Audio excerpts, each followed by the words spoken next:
All of the tunnels are underground, where none of the children will ever be found.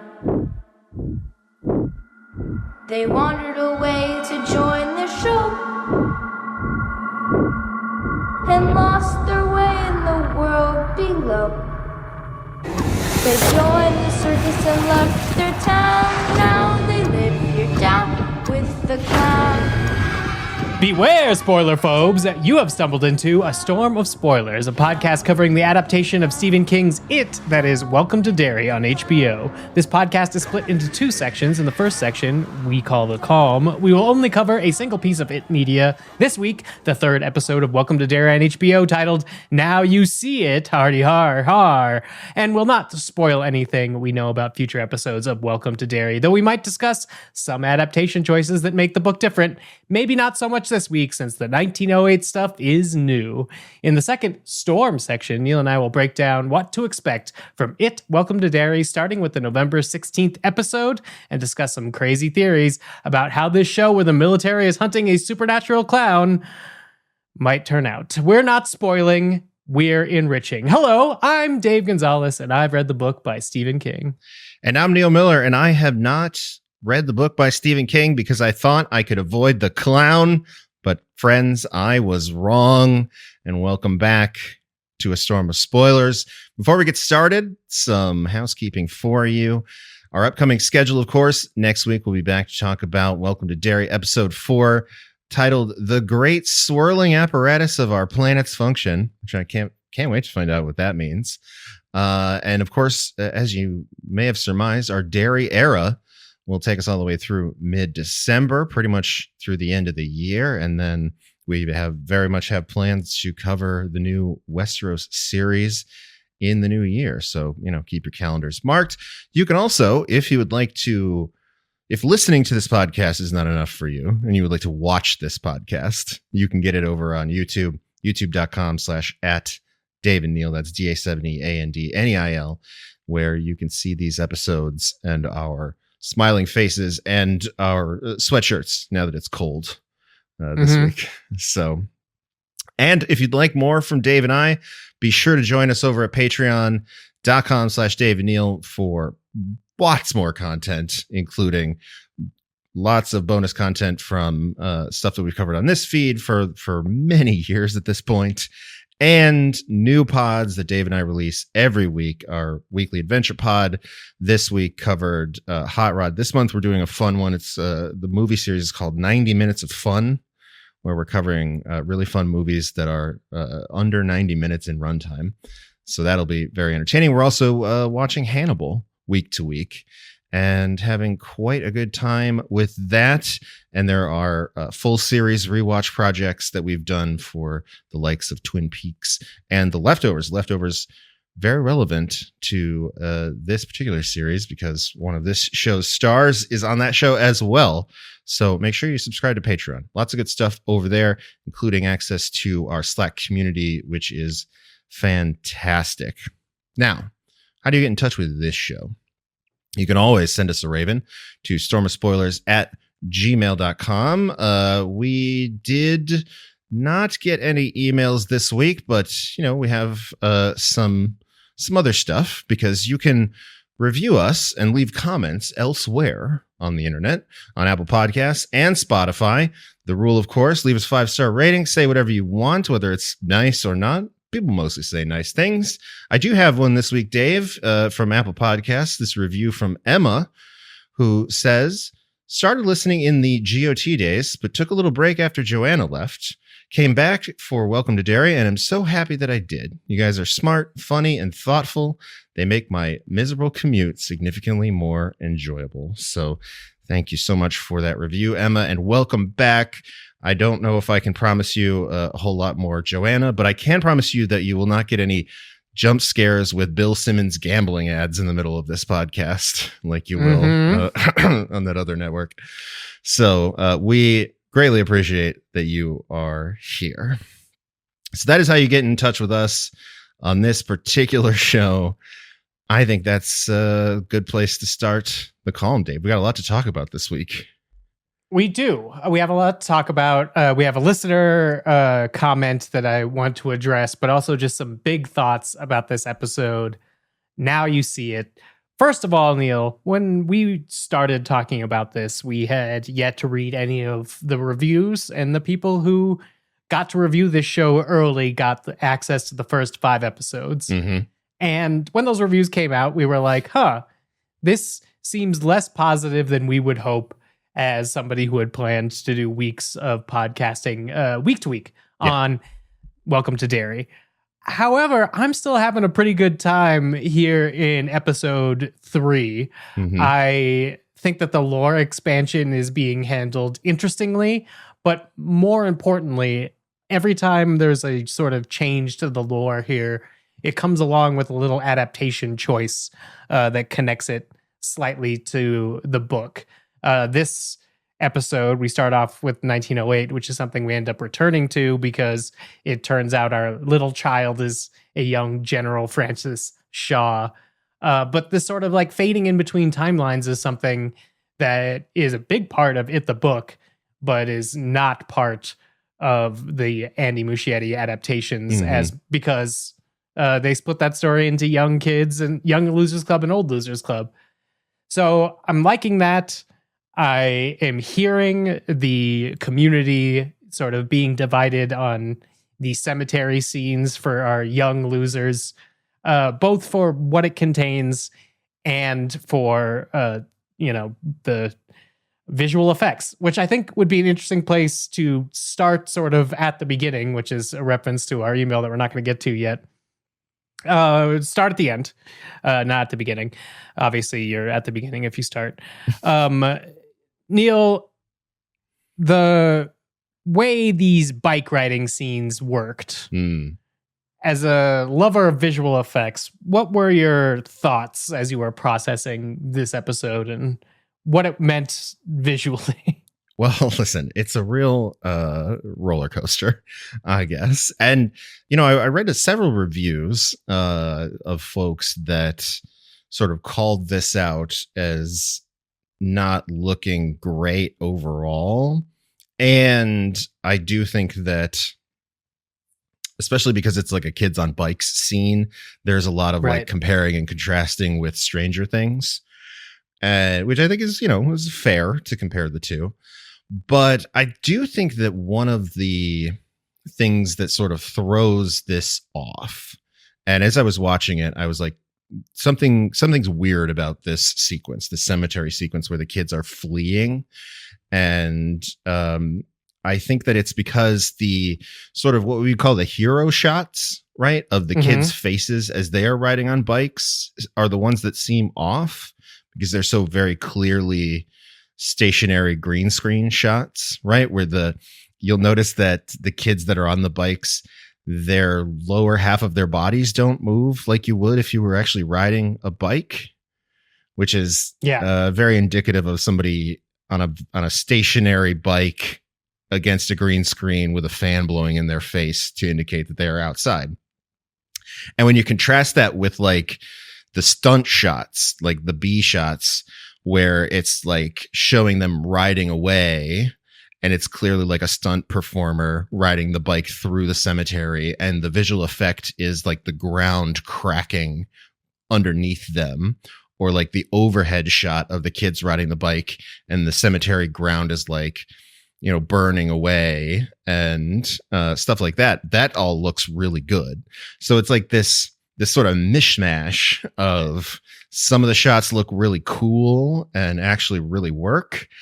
And then you get these interstitial shots where you're supposed to get the performance from the actual actors. And unfortunately, those don't look great. And I think that really kind of throws the whole sequence off, because I ultimately kind of like the conception of this sequence, right? Like it's kind of a silly, follow the camera, right? As they're dropping this film camera and they're all trying to take these pictures. And I think some of the ghost stuff looks kind of cool. I actually really like the Pennywise Jesus thing. I think that's fun. And I do think some of like the scary like cemetery horror show breaking apart stuff is pretty neat.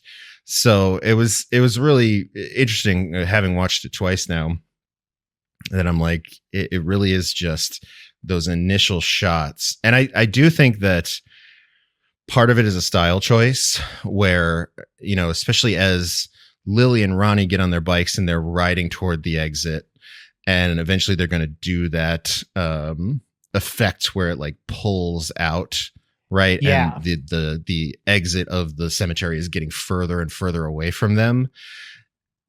And like that part, I guess, is part of like the surreal style choice of this nightmare, I guess, that Pennywise is creating for them. But it looks a little silly at first. It doesn't quite work because you could tell that in some of those shots it is the kids against green screen, and in others it is stunt people or stunt kids on bikes actually in the cemetery against some pretty good visual effects. So it's a little, you know, I guess it's interesting because it makes me appreciate the fact that we watched the two Andy Muschietti movies before we started covering the show, because it reminds me that, you know, his ability to like seamlessly work in some of these effects, like the way he conceives his monsters is really cool. Mm-hmm. But the execution is hit or miss at times, right? Yeah.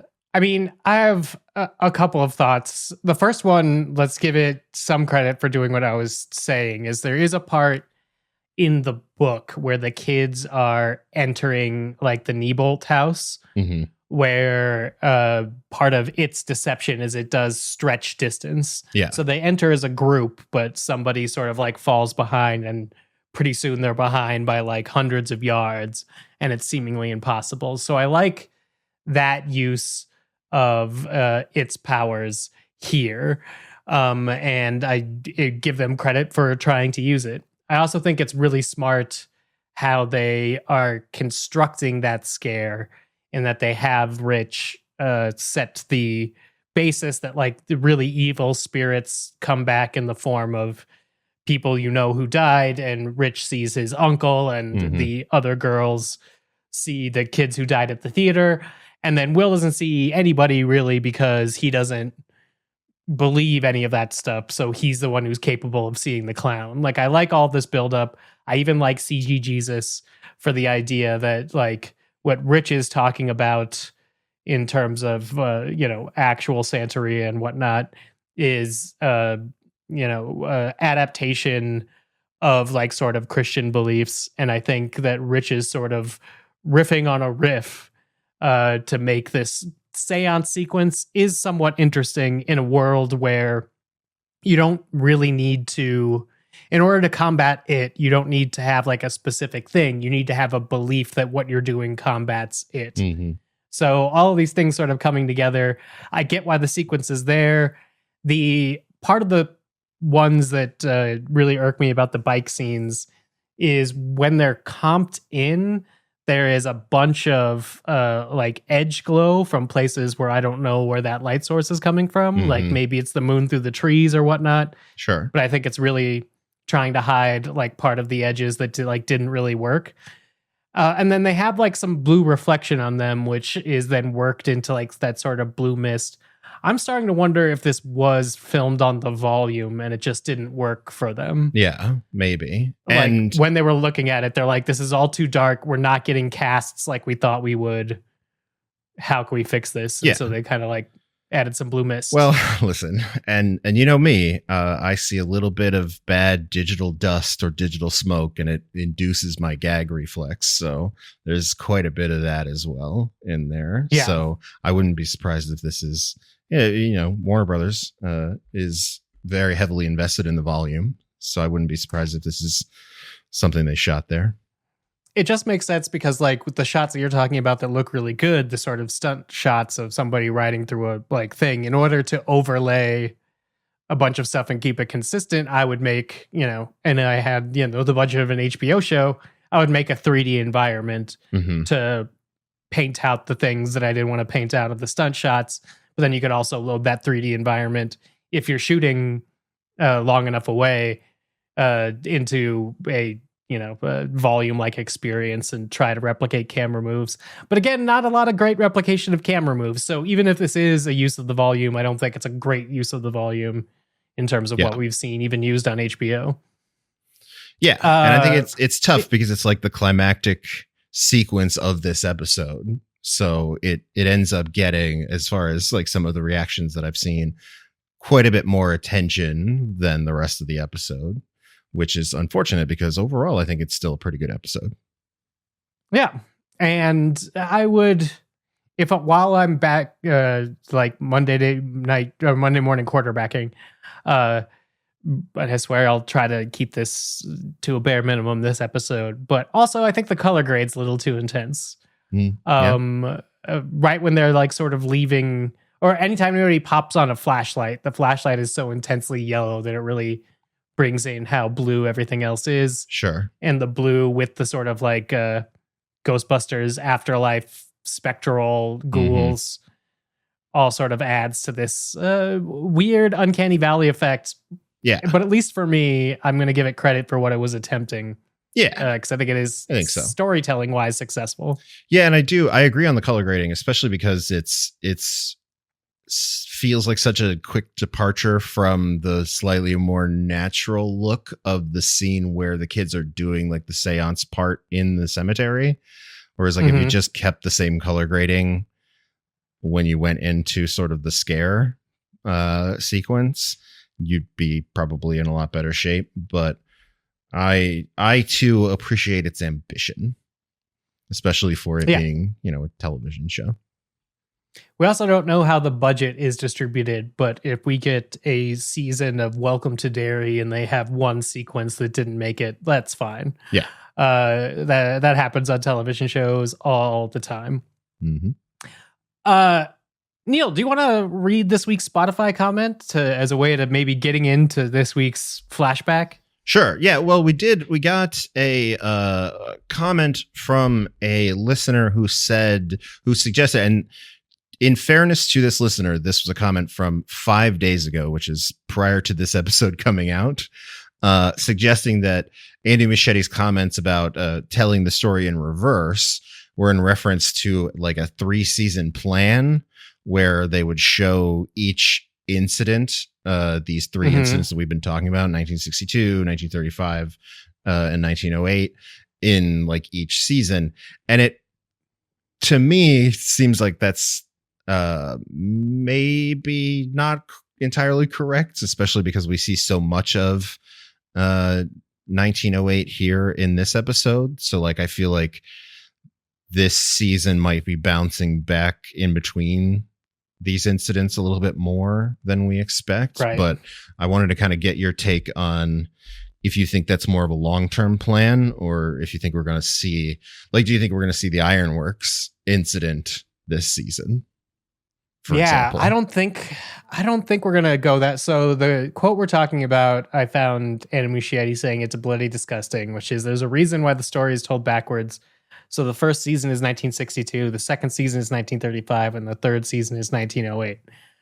This is interesting to me, given what we see here in episode 3, because it doesn't just flash back to 1908. It establishes recurring characters in 1908. So if Andy Muschietti is correct, it is, I don't know, kind of a wild television show thing to say that, Shaw and Rose, these characters that we are focusing on this season, will also be key somehow 2 seasons from now. Sure. 2 seasons we haven't shot from now.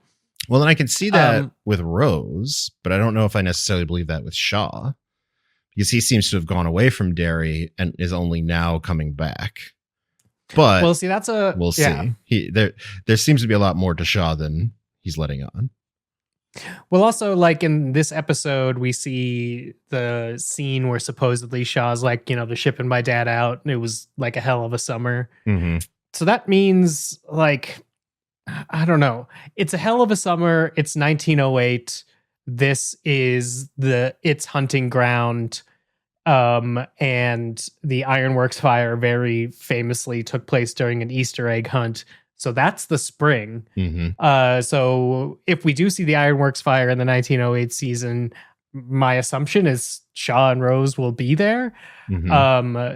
So another thing is this episode, we see, Rose sort of established like it can't come out of a forest boundary or like a Legend of Sleepy Hollow. Once you cross that bridge, my friend, Mm-hmm. sort of boundary to it, which I'm willing to give some more, I don't know, leeway to the lore as we learn more about this sort of boundary. But I do think it's very distinctively a cycle. So it appearing in the forest to young Shaw means that the 1908 cycle has begun. Maybe the Ironworks explosion has already happened. Mm-hmm. But that being said, you only have like a year to deal with these characters if we are going to have like a 1908 season. So there are some things I noticed this episode. So in the 1908 flashback, while General Shaw goes to get the water from Rose and ends up bartering the slingshot, we see his dad trying to fix the car, and his dad with his hat off has like a very distinctive scar down his forehead. Mm-hmm. And in the closed caption, he's referred to as Monty. So I like went to the book and I'm like, Monty Shaw, surely this is a thing. It's not. So that is either something we're going to hear about from General Shaw, who in episode 1 already sort of told us his background really fast with his dad, or that is something for a future season, for a future adaptation choice. At this point, I'm 50-50 on how much we could trust Andy Muschietti. Not necessarily because he's a, showman as a director. I think all of his press tours are kind of smart in trying to point the conversation towards, what we would like to be talking about for the series. But I also think he's a team player, and Warner Brothers is up for sale and nothing's been greenlit. So I don't think this guy ends up directing The Flash under previous Warner Brothers if he's not willing to do the thing, and he would like to do a Brave and the Bold movie, I assume, in the future, assuming that all sticks together. So although I'm sure he thinks, and the writer's room thinks, that there's a 3-season arc here going back to each one, that is entirely dependent on how well this series does and what Warner Brothers brass or future Skydance brass or future Netflix brass thinks or future is actually Universal brass or future Universal brass thinks is the selling point of this series. If this season is the origin of the clown form, why go back to 1908 at all? Mm-hmm. For a storytelling reason. Like, I guess it could get weirder and weirder, but already we're 3 episodes in and it's getting a little weird with what it's trying to tell us. Sure. So, commenter, you're correct. They've said it's telling the story in reverse. It also seems like we're sort of telling the story in reverse this season. I don't know. So we're going to have to figure it out. But I will try to keep a more open mind when I'm saying, trying to interpret Andy Muschietti's comments. Yeah. On all of this. It also does seem to me, just as someone who's not read the books and is not like digging through Reddit necessarily for every theory, that unlocking the character of Rose unlocks more than just these 3 cycles worth of story, because I am very fascinated with, like what it is that the indigenous people who live outside of Derry know and have to do with it, right?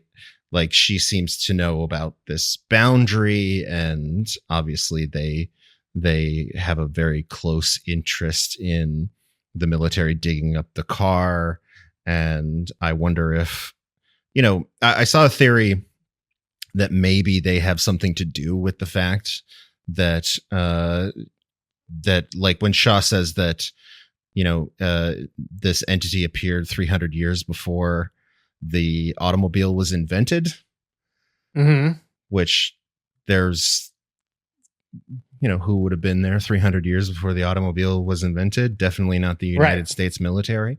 And also this idea that, like, maybe they could have had some sort of part to play in why there is like a 27-year cycle. Like, I think that's really interesting. And if we get in, if the writer's room gets into a situation where they can't execute a 3-season plan, the shorthand is to just let Rose give us the exposition for some of these things, because she's been in Derry the whole time.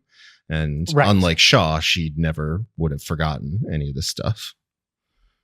And there is some sort of precedence for the border, because in It Chapter 2, when Mike is talking about visiting the tribe, he's like, they live outside of Derry, like beyond its reach. Yeah. Or something. So we haven't quite gotten to what establishes this border, but the fact that the indigenous people know about it, and then sort of all the information this episode that Taniel Rose's relation has about it. So I was very surprised, first of all, that he was like, they found the car from like the Bradley gang shootout. So everybody kind of knows about that. Mm-hmm. They dug it up in this, spot where Halloran felt like some it energy.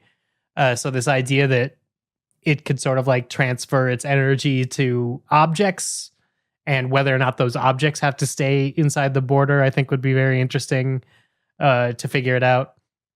And but that does sort of stick to like the book, where if you can live outside of the reach of it by living outside of the border, then the only way it is going to influence the adult losers is by sort of like touching them or poisoning them in their childhood, which lines up with the theme of trauma and everything. So I could believe all of that. But mostly what I was thinking during this 1908 beginning is love the adaptation of the skeleton man as another example of it seeing what the fear is in the child and then becoming that fear.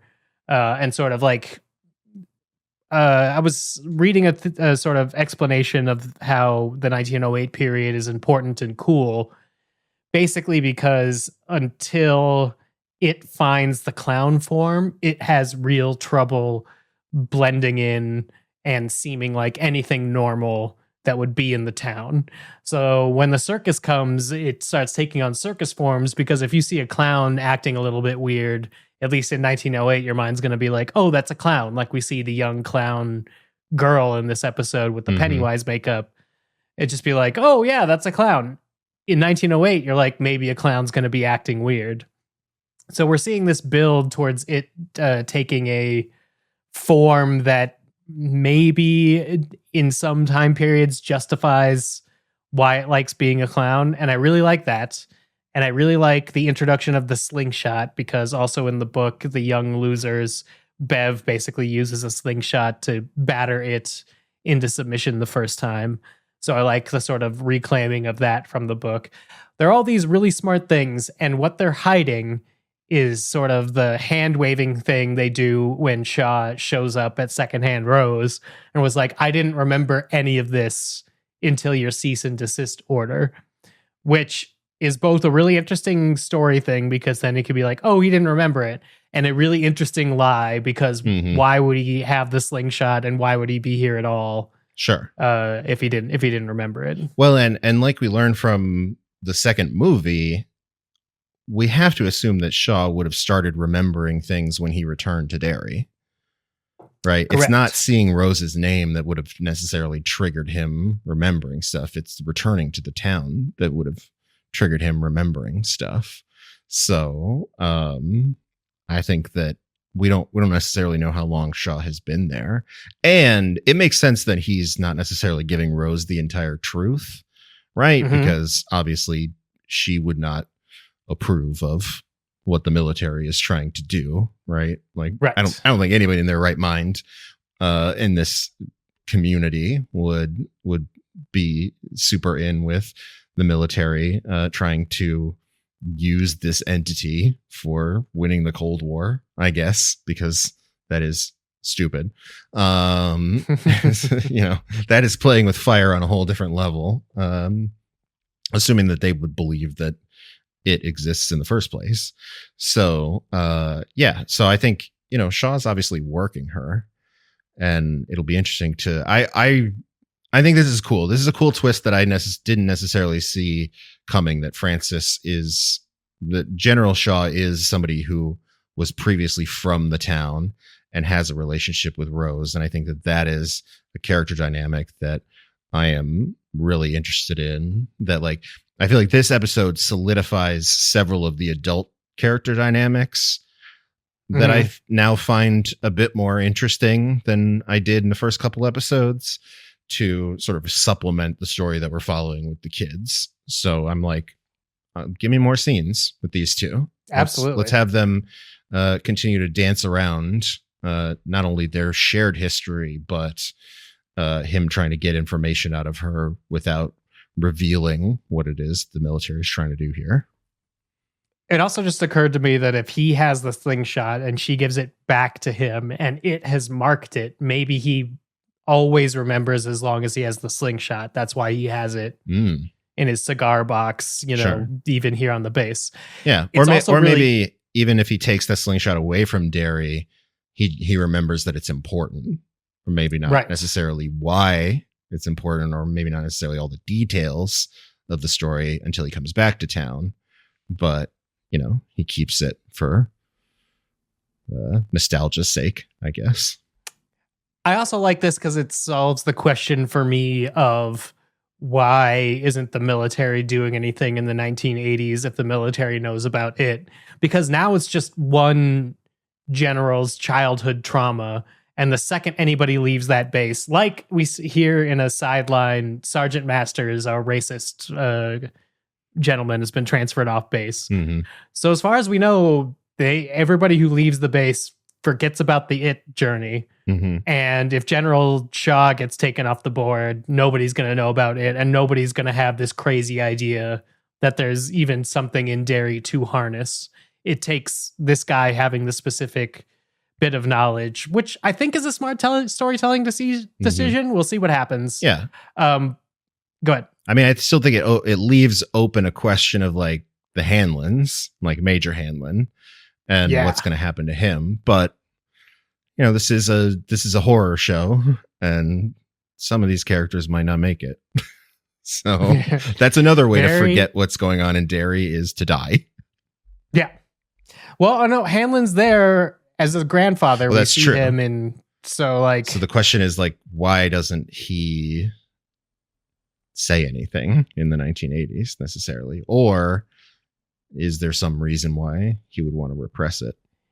You just made me add a note to the storm, Neil. Excellent. But we can't talk about it right now. We also learned pretty early on in the episode from Major Fuller, who gives the download to the general, that the army is aware of the Bradley gang massacre. We've talked about it previously on the show. We hear about it this time from Major Fuller. The town kind of went crazy and shot up this gang, a bunch of Dillinger wannabes, they were called on the show. Mm-hmm. This is referenced as part of the 1935 cycle, so they know about the cycles.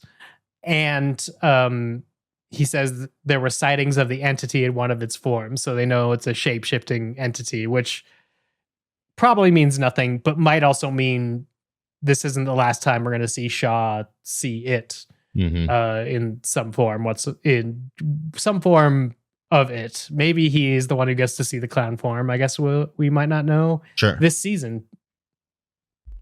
And then we have the rest of the cold war plot, which involves Leroy and Paulie flying Dick Halloran around, and we get a bunch of The Shining here in my It show, Neil. Mm-hmm. But before I get into why, what did you like about, or maybe didn't like about, what Dick Halloran's adding to this show? More magic on our magic clown monster show. I mean, I like it because I mean, I really like the performances that these guys are giving. Chris Chalk, Joe Benedepo are great. They have really interesting chemistry, right? As especially in the dinner scene where they're sort of feeling each other out later, but also in this sequence where they're flying, and Dick Halloran's sort of navigating them around, and he has this. I think the vision is actually very cool, and I think that it's more Shining than I expected, but also it's kind of fun. Like it's going to be really interesting to see what it is, like where this is leading. What is the sort of climax of Dick Halloran's involvement, right? Because we know Dick Halloran survives this story. Yes. Right? Because canonically, he goes on to be in The Shining as an old man. So like, what is it that, he eventually confront it in physical form? How will he make it out of this? And now I think, now that we've seen sort of some of his fears, right, which seem to be based on the war, seem to be tied to his grandmother, I'm really curious to see what happens when Pennywise tries to get into Major Hanlon's head, because as Dick Halloran explains, that part of the brain that generates fear just isn't on for Major Hanlon. And I think that's going to be that is new territory for this entire story world for me. And I think that's going to be kind of cool. Like, is it just going to be a moment where Pennywise just stops and is like, I can't get into this guy? Or like, is it going to manifest in some sort of weird, distorted way? I'm very curious. Yeah. I mean, I think having these two together is really interesting. Like, I want to see them face Pennywise together, where you have the guy, who's fearless with the guy who's basically a raw nerve to this sort of thing. Mm-hmm. And there's a couple of things that, just to go back to the Shining thing before we move too far off of it, some great little nods.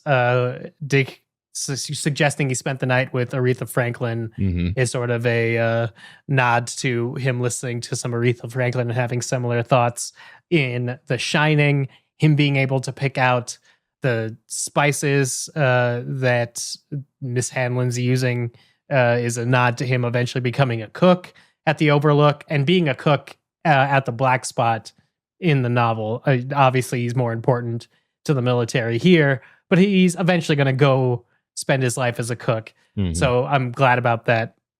But then the vision stuff is super interesting. So we get to see his grandma, who is the one who's floating and says, he's coming, Dickie, get out of here. In the initial Shining, we learned that Dick's grandma also had The Shining, is the one that sort of taught him stuff about The Shining. In Dr. Sleep, we learn a little bit more about that. So slight spoilers for Dr. Sleep, but it's part of the plot that you're going to be introduced to very early in Dr. Sleep, is Dick teaches Danny how to take these sort of spirits who are haunting him and put them in a box. And that box sort of contains them so they aren't constantly haunted. That was a skill taught by Dick Halloran's grandma. I don't think we're done getting messages from grandma, but she is the generational knowledge of The Shining here with Dick. And I also appreciate that when he's talking to Leroy on the porch, Leroy's like, I've always had like a friend of a friend who had somebody who knew about like this sort of skill that you had, but I've never seen it for myself. So I think that's really fun because The Shining is kind of prevalent in the Stephen King universe as far as things go. So maybe somebody with Leroy's experience would have met them. So all of that I think is great. I think it's terrifying that he says when he, found it, all he felt was cold. And then I also think it's terrifying that his thought was it wasn't supposed to see us, because Bill Skarsgård's Nosferatu voice asking, "Who are you?" from out of the Pennywise thing really brings to the table for me the option that we could be going a lot more metaphysical than I thought. And then the sequence makes it more likely that we're going to see the turtle. I would love to see the turtle. Dick Halloran should know about the turtle. I clocked the turtles in the opening scene. I was like, more turtle stuff makes me feel like eventually maybe Dick is going to have to commune with the turtle, and that would be fun. I would Love that. There's also a possibility that when it asks, "Who are you?" and we get the sequence that sort of looks like it's scanning Dick Halloran's mind for something to scare him with. The first thing we see is the deadlights become the eyes and like a bejeweled mask, which might be a mask from the Overlook Hotel. Do we think its deadlight form can see the future? Ooh. I mean, I guess, from what we know about the nature of this entity, right? That it is like cosmic in nature and that it exists sort of on a level of sort of like it exists sort of alongside a godlike turtle entity.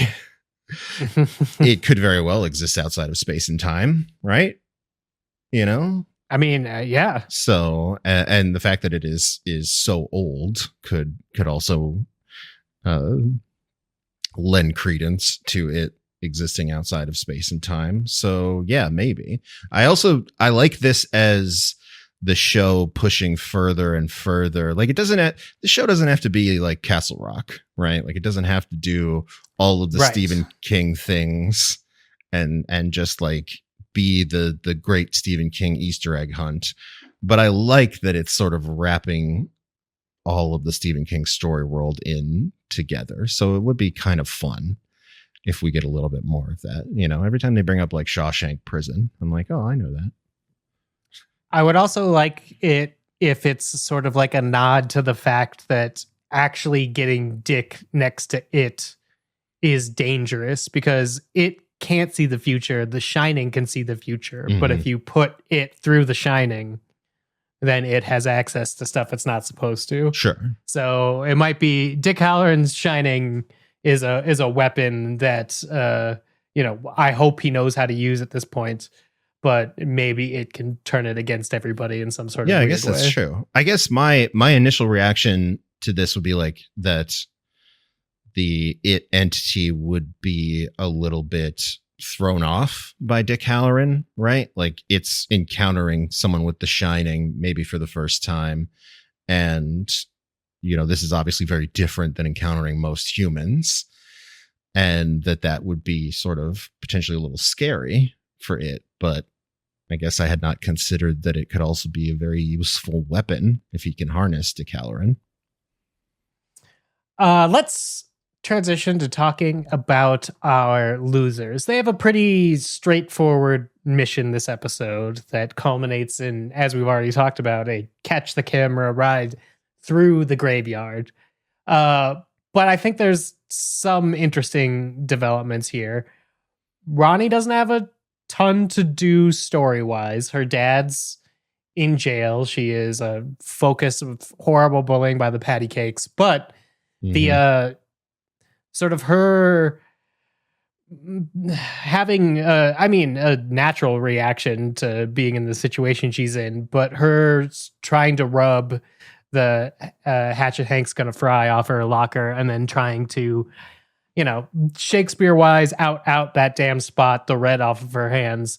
Is that sort of the subtle thing that while we're looking at Ronnie, we are remembering that her big fear is that she killed her mom? Are we not going to spend much more time with that? We saw it once and now that's what we have to remember about Ronnie. Sure. Yeah. I mean, I do feel like the show has sort of used the amount of visual effects budget for that sequence with her mom that it has for that purpose. But I kind of like this as a little throwback to it and a little bit more reminder of Ronnie's fear. But we'll see. It's a pretty big trauma to be carrying around with you. I'm sure it'll come back up. It is. But, those patty cakes, man. Little shits. Yeah, got to keep an eye on them. I mean, yeah, also, like, they also did the pickle thing to Lily a couple of weeks ago. Yeah. Like, where's the prank budget for these patty cakes, folk? We have Lily. She did go back to Juniper Hill, but mixed news. Didn't have to stay there for too long. They're just going to tweak her medication this time. It sounds like they might either fully institutionalize or maybe lobotomize her if another incident occurs. But then we're told she's sitting with Ingrid, who, according to the episode, is the head of housekeeping. And then we cut to a conversation between Ingrid and Lily, where Ingrid puts the charm bracelet on her, and it seems like Ingrid actually believes her, which sets off my alarm bells. Neil, maybe I'm like super prepared for this by a bunch of other television that we've watched, but until somebody else talks to Ingrid, am I off on thinking that Ingrid isn't real? Maybe it could be. I mean, I will say this: just the casting of Ingrid, her being Madeline Stowe, her sort of screen presence, does make me feel like she's important in some way. Right. I saw one wild theory that I don't think is true because the dates don't line up, that someone theorized that she is the clown girl from the carnival at the beginning. And I'm like, there's way too many years in between. She's too young in 1962 to have been the clown girl in 1908. But, you know, if she's either a ghost or some sort of non-human entity, that then she could very well be the clown girl from 1908. Who knows? I guess we should wait until we see another human interact with her. The vibes in Juniper Hill are not great, right? No. Like the soundscape of Juniper Hill is very disconcerting, to say the least. So I think that it was a little bit unnerving in a certain way that Lily was kind of having a very peaceful, positive experience there. All while her mother was being told that if she comes back, they're going to lobotomize her.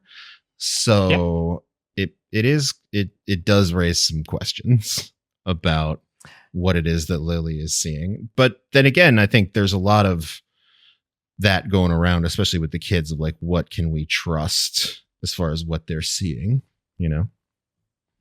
I also thought it was interesting that Ingrid puts the charms back on Lily in this scene, and we get a shot of it. I was so enamored by it that I took the shot and compared it to the shot where she's sitting on her tub and reminiscing about Maddie. And Neil, I can't see the turtle in the second shot. I hope Ingrid didn't steal that turtle. That charm seems kind of important. But then again, I don't know why else you have that shot. Ingrid's either the one adult that actually cares for what happens to Lily, or a horrible trap that has been set that we're going to see sprung later on in the season. Yeah. Some more fun stuff. I was taught by the closed captions. The sheriff is Sheriff Cliff Bowers. This is the grandfather of Henry Bowers. The father of Butch. Butch is Henry's dad, both in the movie and in the book. In the book, because we're taking place in the late 50s, Butch came back wrong from the Pacific Theater of World War II and had some PTSD, which is why he's sort of a ass to Henry. It is possible, given the age of Cliff Bowers, we have some more character development to do with Cliff Bowers. That being said, we did see him sort of harangued into arresting Hank Grogan by councilmen in a previous episode. Now he seems pretty much in on this embassy gold frame job. How into this frame up do you think Cliff Bowers is? Or if he gets presented with another option, say a picture of it, is he willing to look for that? Because we do have this indication that he doesn't want to be doing this. He's just very good at being bad. Sure. Well, you know, it's hard for me to think that he is going to willingly find himself a way to see this man as innocent, right? Like, this is a white cop in 1962. Like, you know, ACAB was very much in effect back then too. So I don't think he's going to be, you know, like if the kids present their evidence next week, I don't know if he's necessarily going to be like letting him out all of a sudden. but it will be interesting to see how he reacts to that. What I found really interesting is, the fact that he talks about having a witness that saw Hank out on that street. Isn't that the same street name that where like eventually Georgie gets taken? Which is interesting to me, because if that's true and Hank was out and wasn't at home, I mean, we know, the audience, that Hank didn't kill those kids, right? He wasn't at the theater. We know what happened at the theater. But I am curious as to what Hank might have been doing. And if there's something else going on with Hank that maybe we don't know about. I don't necessarily think that he's doing anything super nefarious, but I am curious to see why he was out late at night, and that does seem to have gotten him in a certain amount of trouble here. But I don't know if just a couple of pictures from the kids is gonna get him out of trouble. Then again, this is 1962, so like there's no Photoshop, so like, right, these pictures are actually slightly more solid evidence in that era than they would be today, because it's a lot harder to fake something like that in 1962 than it would be here in 2025. So it will be interesting, because I assume the kids are going to go to the police first to try and get Hank out of jail. That seems to be Lily's plan, at least. Mm-hmm. I was most surprised that they were able to photograph it, right? Because many years of fictional consuming fictional stories about ghosts have told me that you cannot photograph spirits. That's what my partner Java tried to ask me after this week's episode. And I'm like, oh no, it is manifesting these things. These things exist, and you can see it, which I think is super scary. But that being said, it can also, it is very good with photographs, both in the novel where it sort of makes some photographs come to life and tries to suck Bill inside one. And in the adaptation where they do the slideshow reveal of it in chapter 1, it's loving these photographs. So did they take pictures of it? Probably. What will Sheriff Bowers see in those pictures? Maybe nothing. Sure. Like Bev was covered in blood that one time. That was very real blood they had to clean up, but her dad didn't see it. Right. So in the bounds of Derry, who knows what the photographs are. I was honestly surprised that the photographs didn't move and that was the end of the episode, because that's a very Pennywise thing to do, is once the clown shows up, the photos start moving. But not quite yet. I think we're holding out for that. But it definitely has, whether or not those things are there, it definitely has the power to make things appear in photos.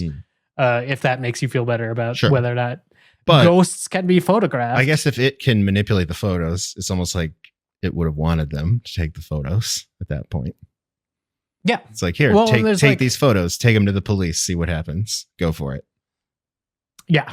Everything inside of Derry is within its control, potentially. So you can't trust anything, especially not the backstories of characters that we are presuming innocent or guilty. So good call on Hank might have actually been out on that street smoking those embassy golds, because I definitely caught that too.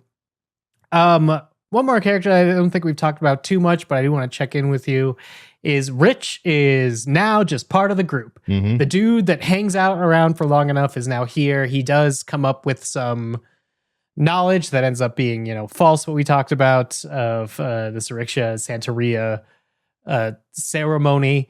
But it does out him as being Cuban, which now with the government trying to fight the Cold War, specifically in Cuba, with it might be a way for us to knit him into the story further on. But also is the type of Stephen King teenager who is sex obsessed. He thinks Dolores has the best tatas, but Marge has the best face. And we get a full-on cut back to that scene we were discussing last week of Marge walking by Rich with the soundtrack, but also with the yellow lights reflected, like right over her eyes in the glasses, which is even in this episode, those yellow orbs are a sign that its presence is around. What do you think we're building towards, if anything, with this Rich Marge thing? Is it just horny kids going to be horny? Well, I think it's interesting because they establish him. I mean, first of all, I love Rich. Rich is great. He's comic relief. He's a little horn dog. That's great. He's also sort of outing himself as the little hopeless romantic, right? Mm-hmm. Like definitely has a poem written inside of his shoe that he hasn't shown anyone. Definitely. So I kind of love that we have, that kid as well, because, I think Ben is one of the most interesting characters of the sort of modern losers because of how just sort of over the top goofy of a hopeless romantic he is for Bev through most of the story. So I think Rich is going to be really interesting. I mean, Marge's eyes are very fascinating in the sense that we've now seen multiple trailers in which either her eyes or an eye patch or her glasses seem fairly prominent. So we haven't really seen her do much just yet, except to be socially anxious about not being able to hang out with the patty cakes. Mm-hmm. But I think that's an interesting way for him to sort of stay relevant in the story, right? And for them to sort of draw her into the losers, because obviously Lily's sort of our main loser character, and she's got quite a lot of the trauma that she's carrying around, and now we have this thing where Will and Ronnie are sort of developing this bond, and in order to kind of keep Rich around, especially now that the other losers know that he's just sort of making up some ghost lore as he goes along, in order to fit in, we're going to need a little bit more for him to do. So I think that it'll be interesting to see how that involves Marge.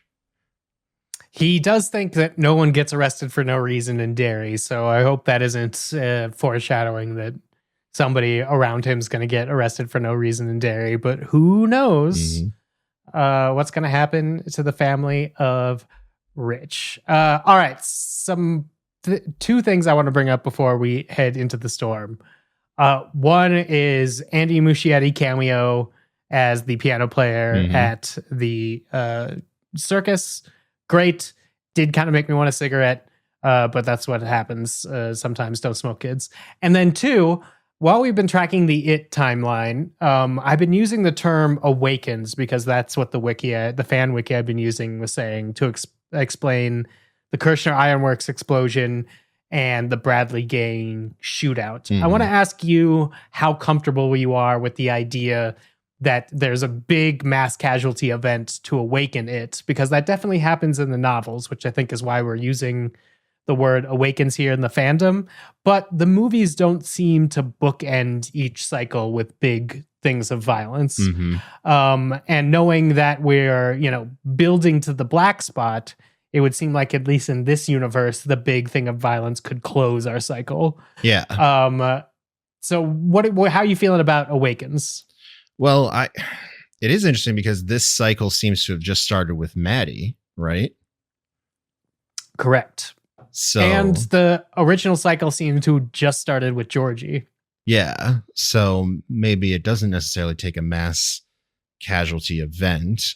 I mean, I guess logically, the way I would think that it would work is that when it awakens, it is at its weakest, right? Like, think about when you wake up in the morning. You wake up a little slow, and then you get a little caffeine in you, and you get going. And then it's like it spends the first couple of weeks trying to figure out what decade it is. Sure. And then as it is able to terrify more and more kids and gather more and more energy, eventually there is this building and building and building, and kind of like what the one major says is like about the mob shooting is like eventually the town went crazy and just shot him. It was like, that feels to me like it had already been awakened, and the bad vibes built to a boiling point, and then the town murdered all these mobsters, and the clown was there to witness it because this was sort of the climax of the cycle. So I kind of feel like in this TV movie version that it's being done sort of in reverse. But interesting. We'll see. But then because it doesn't make sense because Easter is in the spring of 1908, and we just saw the summer of 1908. Yeah, and I would say, oh, maybe they're going to adapt it to where the Kitchener Ironworks fire is, or explosion is, like later in the year. But the opening credits have a bunny, so they're definitely doing the Easter thing. So that's So like the thing with Francis and Rose seeing the skeleton man in the woods would have been after the big fire. So maybe it had been around for a while, or I don't know, maybe there's something about 1908 cycle that changed it. Yeah. I mean, there's also, I think we might have looped back accidentally, but if we are waiting until season 3 for 1908, maybe that's a lore expansion we could deal with much later. Maybe we're a little ahead of the bar because we've been trying to use this word awakens. But we'll see. Yeah. Above the bar, ahead of the cart. What are we ahead of? The ball? Yeah, because it seems like every cycle after 1908, 1989, the one that comes when the modern day losers are adults, they all start with just like one murder. Georgie, Xavier Dolan in the second movie. So it's not like a big mass casualty event. And I feel like this 1962 thing is starting with Maddie, and I guess what you would call a slight mass casualty event with 3 children being murdered in a movie theater. But it also feels like this is building toward something bigger, right? If we assume that like the black spot burning down is going to be a big thing, whether that has a lot to do with Pennywise or not, that's going to be a mass casualty event, I imagine. Dun, dun, dun. All right, let's speculate more as we transition into the storm. Well, you got trouble, my friend. Right here, I say trouble right here. What are you doing in the sewer? A storm blew me away. Blew the whole circus away. I believe that this episode begins a fun storm section run here on Storm of Spoilers. Ooh. Because, oh boy, I've got thoughts now. Hell yeah. First one, where the fuck is Phil? There's no ghoul Phil. That's a good point. I think Phil's alive, or they at least want us questioning when Phil comes back if that's the real Phil. Yeah. I mean, I did clock that all the kids weren't there in the cemetery. Yeah, we got Teddy, we got Susie, we got Mikey, no Phil. And I was like, maybe nobody liked Phil enough. But again, every time we return to the theater massacre, there are no bodies.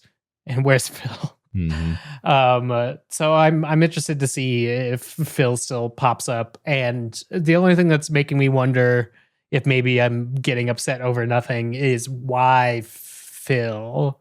I don't know what his character specifically has to offer anybody else. He was the conspiracy theorist. That's the only character thing I remember, other than him having the little sister.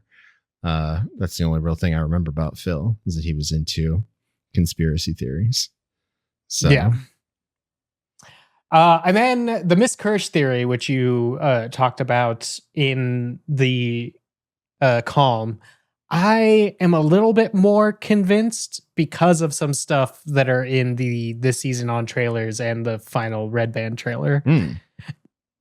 So in those trailers, we see somebody who is brunette hanging at Juniper Hill.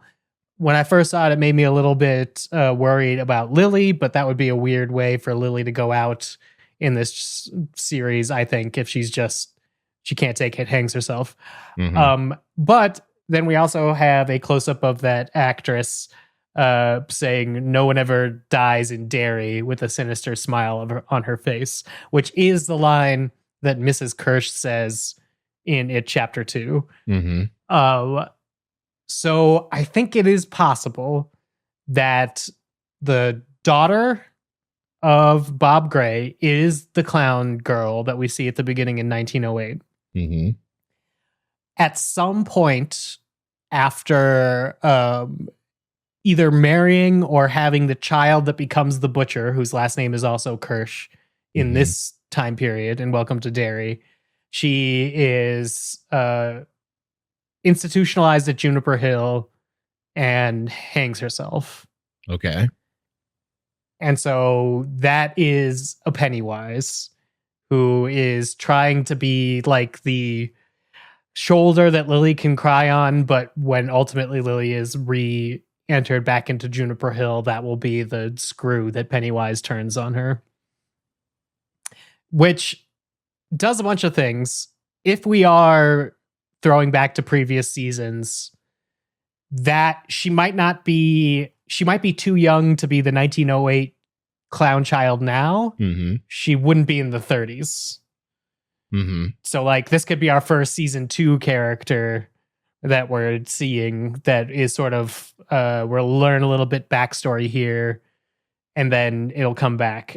In the next week on preview, we do see in the previous trailers, we've seen Lily sort of like looking through a photo book in an attic and then sort of being scared by something that comes up behind her.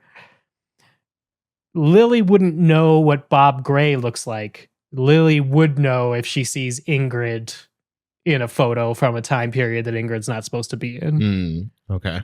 So that could be the discovery that Lily has to make that also brings us deeper into Pennywise. I'm starting to feel like this might be something that ends up happening. Sure. Yeah, and that it's all about Lily discovering that the woman she's been talking to in Juniper Hill isn't actually there. Right. And might have removed the turtle charm the second it had access to the turtle charm, just to like metaphysically reinforce some stuff. But again, that's really, really deep. I don't think this show is that twisty, but we'll You never know. see how it It'd goes. be kind of clever if it was. So we know next week's episode is titled what's that one with the world going around? The great swirling apparatus of our planet's function. The great swirling apparatus of our planet's function. And we have had some leaked titles, and that's where I'm getting this from. So I'm fairly sure it's accurate. Now you see it ended up being accurate. Beyond that, there's been sort of some inaccuracies or late breaking news as to what the titles actually are. So I do think episode 5, not next week's, the week after that, it would be titled Neibolt Street. Mm-hmm. So I think from the trailer of the military finally raiding the house, that would be sometime for it to happen. Mm-hmm. And then episode 6, according to an HBO listing, is called In the Name of the Father. And at that point, the black spot already exists according to the description. And Marge is going to stand up to the patty cakes while Lily's behavior grows erratic. So that's what we're maybe going in the future. Here's what we know about next week's episode. The episode description is: after their efforts are rejected by Chief Bowers, good call, Neil, the kids must deal with their disappointment and a series of increasingly terrifying experiences. Meanwhile, as General Shaw escalates his efforts to find answers, Charlotte tries to advocate for a reluctant Hank who worries his secret will get out. Another good call, Neil. I think he was on that street. I get 2 points for that one because I think last week I yeah. talked about Charlotte being a little bored and needing some activism to do, and Yes. A wrongfully accused man being a perfect vessel for activism. And then Marge pulls a mean-spirited prank on Lily, so that's not great. Sure.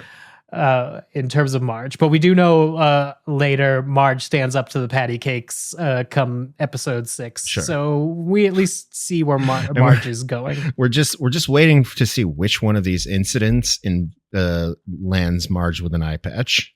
Whether it's the prank on Lily, standing up to the patty cakes, or something else.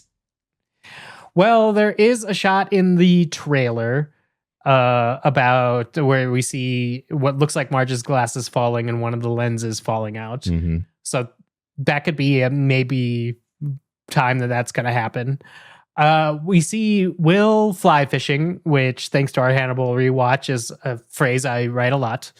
But it looks like he's going to be attacked and maybe pulled under by, it looks like, a giant goldfish. Okay. Which looks like one of the terrifying experiences, I imagine, after that's referenced in the description. And then we have a bunch of stuff with the military in the teaser that doesn't appear in the description. We see Dick Halloran, who's questioning Daniel using the Shining. So maybe we get some more backstory as to how the native tribe is dealing with all of that. And then it looks like Leroy, at least in a voiceover line, demands to know what he's chasing. So General Shaw escalating his efforts to find answers does seem like we're going to have some sort of showdown with the military in some sort of form. Mm-hmm. What would be your guess as to what form that's going to take? Well, I mean, I imagine Rose isn't going to be super happy if they're dragging what appears to be her nephew in for questioning. Correct. And that is going to cause some friction between her and her old friend General Shaw.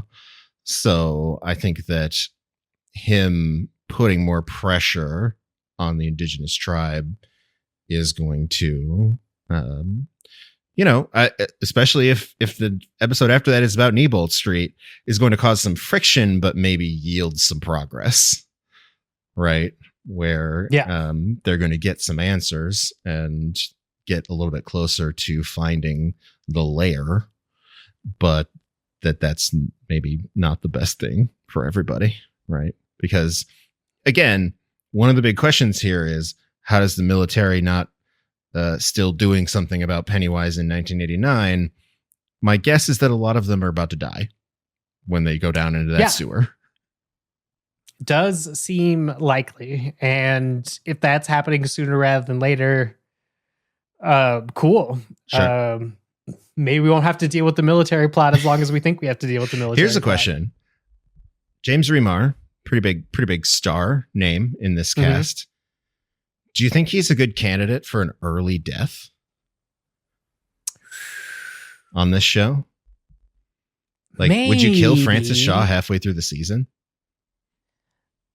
I mean, you could, because we know there's potential for more characters. Like, that's one of the fun things about knowing we're extending backwards is, we could do a bunch with any of these characters if we want to go back into the past. Like, I feel like we need Rose for exposition purposes. Yes. But I don't know if we need him for much longer. But I also like killing him is a good way to hurt Rose once Rose gets like really involved in the plot, which I could feel. I'm hoping that when the indigenous people enter the plot, they have a lot more to do than just have mystical knowledge. But if they do, then killing Shaw might be a way to get to Rose, or using Shaw might be a way to get to Rose better than something like Daniel, who I would like to survive.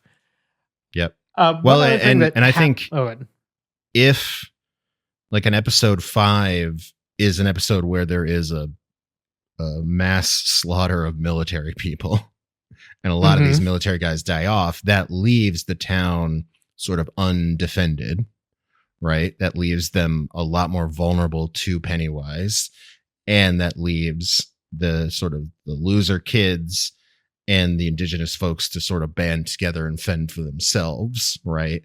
Because at this point, I actually do think that like the anti-Pennywise contingent is fairly strong, right? Because we have Dick Halloran, who's got the Shining, which is a fairly powerful, potentially useful tool against it. We have Major Hanlon, who doesn't feel fear at all, which I think is sort of the ultimate superpower against Pennywise. So like the way that we've established the characters that exist in Derry right now in 1962, they seem like they could be able to deal with this threat. But as we know, the people of Derry don't win this cycle, because the clown comes back in 1989, stronger than ever, and gets Georgie. So I think that it could be interesting and very HBO of them to halfway through the season sort of turn that on its head and be like, well, the military played with fire and now there's a bunch of dead military guys in the sewer.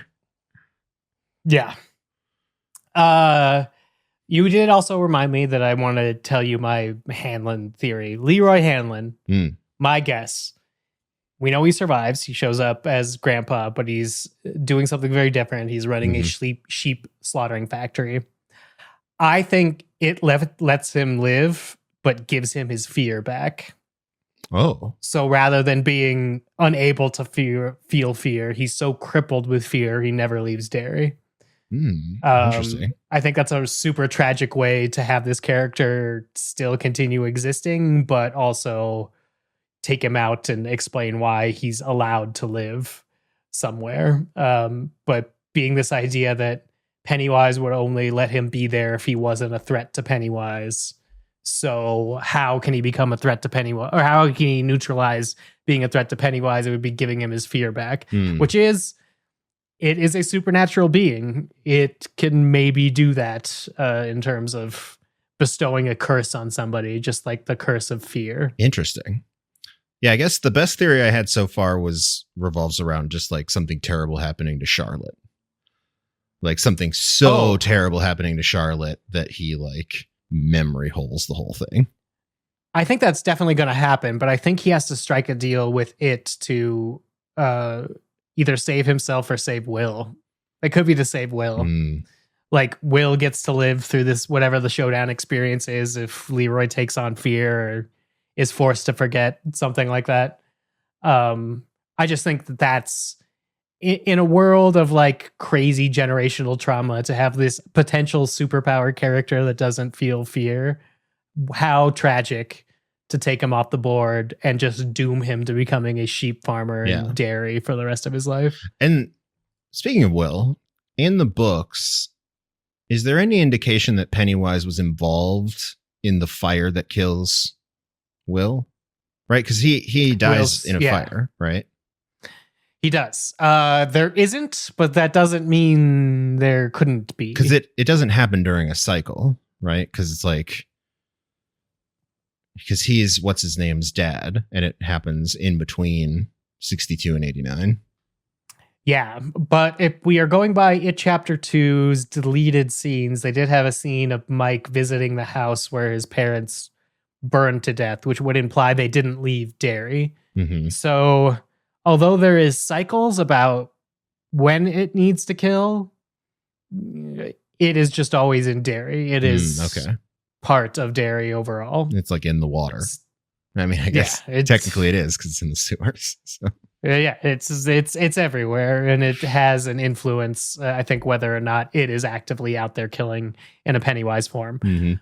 Before we end, some merch for Welcome to Derry came out since we last spoke. There's a cool mecha figure of Bob Gray, human Pennywise, which means we'll probably see him in his show. But there was also a t-shirt design that says Welcome to Derry, the Pennywise catalog.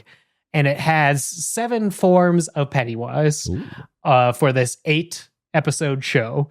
It has Mutant Baby, which we saw in episodes 1 and 2. It has Pickle Dad, which we saw in episode 2. And it has Skeleton Man, which we saw in episode 3. So the remaining Pennywise that are shown here are Black and White Pennywise, which we have seen in teasers. Him holding the red balloon. Blood Pennywise, which I believe we've seen in teasers, or if not, they released a official still of it after last night's episode. So it's possible Blood Pennywise is our next one up.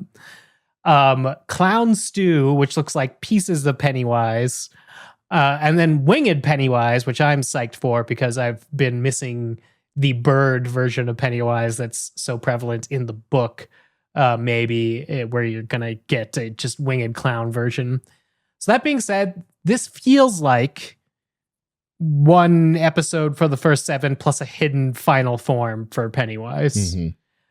Or the true luminary form at the center, the Deadlights, is our 8th form. Sure. Do you think any of these Pennywise show up next episode? And if so, which one and why?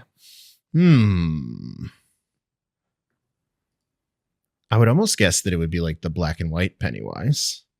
Because I still feel like we're in the research phase. For the kids are going to have to go back to the drawing board when this picture thing doesn't work out with Chief Bowers.